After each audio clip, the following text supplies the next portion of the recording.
Nama saya Bagus Wicaksono, NIM 170301215, Agroteknologi.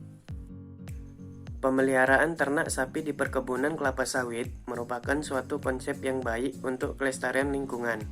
Pemanfaatan limbah hasil perkebunan sebagai pakan ternak dan pemanfaatan kotoran ternak sebagai pupuk perkebunan akan menghasilkan siklus yang tidak terputus antara tanaman dan ternak, sehingga keuntungan juga diperoleh dari minimalisir biaya produksi.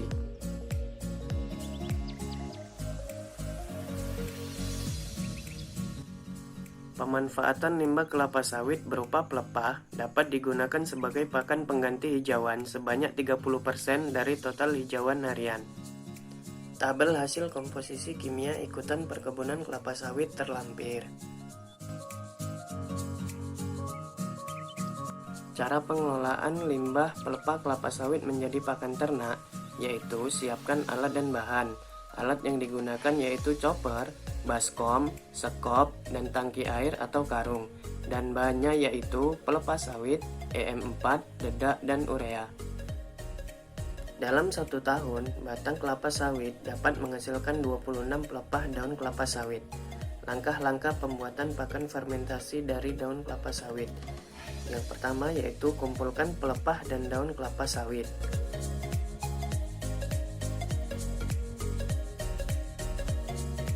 Pelepah dipotong menjadi beberapa bagian untuk memudahkan proses pencoperan. Kemudian, pelepah dan daun yang telah terkumpul dicacah menggunakan mesin chopper. Hasil pencoperan pelepah berupa partikel-partikel kecil.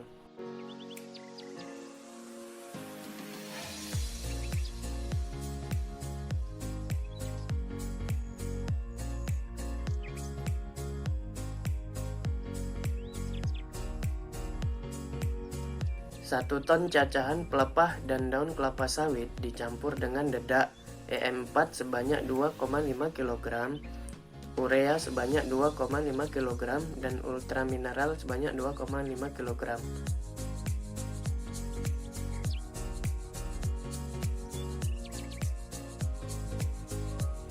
Setelah itu, diaduk sampai merata.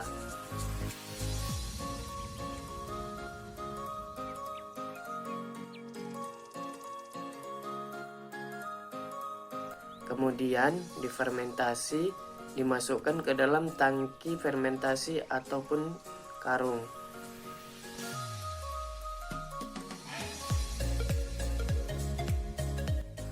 Daun kelapa sawit memiliki kandungan bahan kering sebanyak 86,20%, protein kasar sebanyak 5,80%, lemak kasar sebanyak 5,80%, serat kasar sebanyak 48,60%, dan total digestible nutrient sebanyak 29,80%.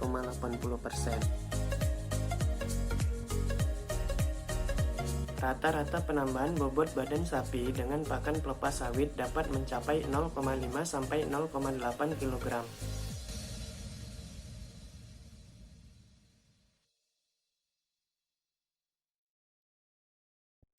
Kelapa sawit menghasilkan limbah pelepah yang dapat dijadikan pakan segar maupun fermentasi.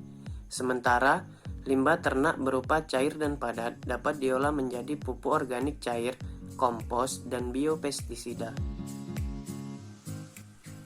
Disinilah letak integrasi tersebut. Ternak memakan hasil limbah kelapa sawit, dan limbah cair dan padat ternak akan diberikan ke tanaman kelapa sawit. Demikian video presentasi dari saya, kurang dan lebihnya saya mohon maaf. Terima kasih.